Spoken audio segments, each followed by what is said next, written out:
Where did the Muslims take control of Jerusalem and not find any Jews there at the time? Under Umar al-Khaṭṭāb, the second caliphate of the Muslim empire. We're talking about the inception of Islam. We're talking about in the beginning of the faith. You had the Prophet Muhammad, peace be upon him. You had Abu Bakr, his best friend. And then the second king of the Muslims was a man by the name of Umar al-Khaṭṭāb. I beg the audience to Google the life of Umar al-Khaṭṭāb.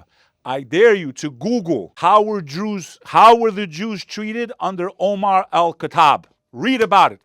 When he conquered Jerusalem, he said, there's no Jews here. Where are they? And they said, sir, your Highness, there are none here. He says, bring me 80 families. He brought them and resettled them.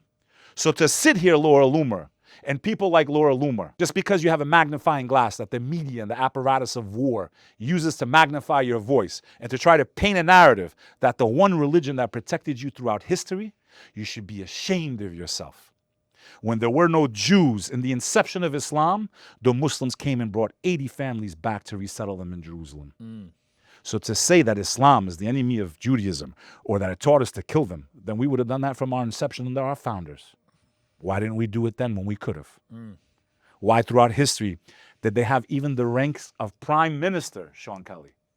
They were given positions of authority throughout the Muslim empire. Prime minister, brother. What's more powerful than that except the king? Prime minister, the guy that deals with all the foreign affairs. Go look it up. How were Jews treated under the Muslim empire or the Muslim, history? Search it on ChatGPT. If I'm lying, I'll put my head in shit. I think that's valuable because a lot of people think this all started from October 7th, but you know the actual history. It's depressing, man.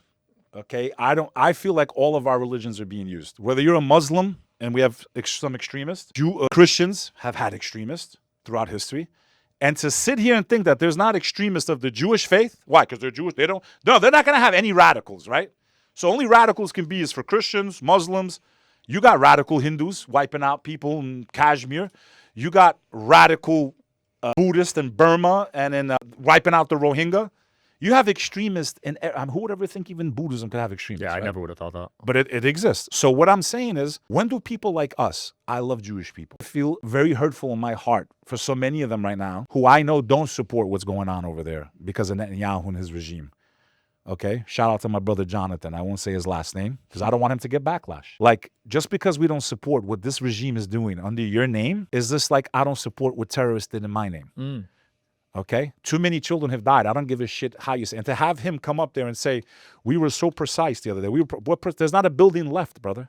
There's not a single building left. Jeez. Where are these people supposed to go? Oh, there's plenty of Arabs out there. Like, come on, man. It makes me sad because the history between Jews and Muslims was a beautiful history. Throughout history, up until the creation of that state. Wow. And you had Jews living there. So to use that and to try to use our religion to say that that's why, no, that's not true. I just gave everyone, go look at the history. Go, but no one wants to look. People just want to look at a quick video, 30 seconds from a pod, take it out of context, create hatred. Let's push this one because it makes this people look like they hate this people. Like, that's what's going on. We're all in echo chambers.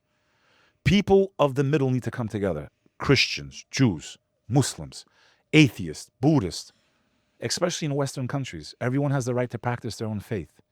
Like, we're not enemies, man. We're really not, especially with Christians. I will say there does seem to be on the right, at least, a coordinated attack on Islam. I was just at Charlie Kirk's event filming, and He's a clown, bro. Charlie Kirk is a clown. You know, Apostate Prophet? Yeah. He brought on that guy, and he was, like, talking shit about Islam. And Charlie Kirk is 100%, in my opinion, being paid or financed. I don't know. Again, my opinion. It just doesn't make, it seems like he's more pro that country in the Middle East than he is America.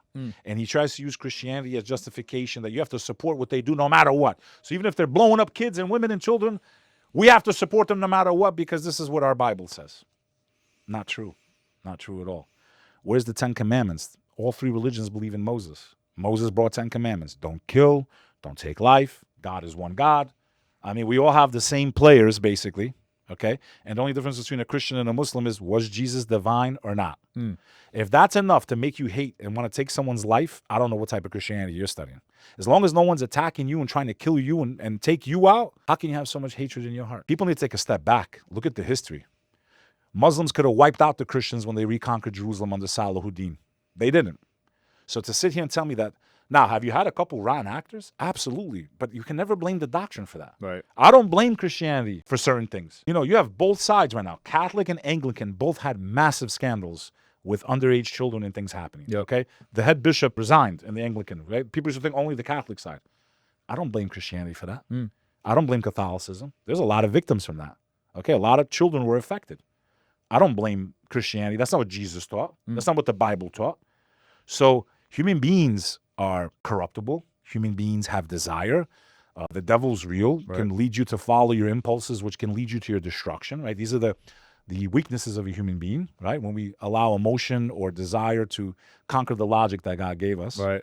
So I never blame. Every single religion will teach you how to be a good human being. Literally every single religion, from Buddhism to Hinduism to, you know, you name it, there's elements of karma and be good, and right? They all teach essentially the same thing. Where the differences are, who's God? Was it one God? Was it a million gods? Was there no God? Yeah. Was it just an accident? This is what we're going to kill each other over in 2025?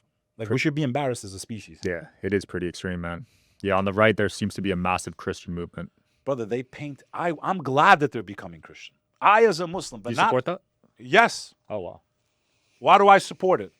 I want people to believe in God, bro, okay? I know that if people are following Christianity, they're not going to hurt me. They're not going to want to kill me for no reason. If they're really following it, like if they're studying what Christ taught. I'd be interested to see crime stats. I don't know if they have studies on this based off like atheist, Christian, etc. Well, there's only one crime stat that's very big right now. So, 90% of violent crime is committed by single-parent homes. Our country is having 65% of children born out of wedlock. As I've mentioned before many times on your show, we are living in the middle of a generation of bastards. This is the bastard generation. The reason violent crime is so out of control is because you have broken homes. You have children that are being born out of lust and not out of love. And deadly sins, because lust is one of the most deadly sins there is. We think, it's no big deal. A couple minutes with a woman, a couple minutes with a guy. I'm just, we're seeing that it's not just a physical act, that it has serious repercussions in society.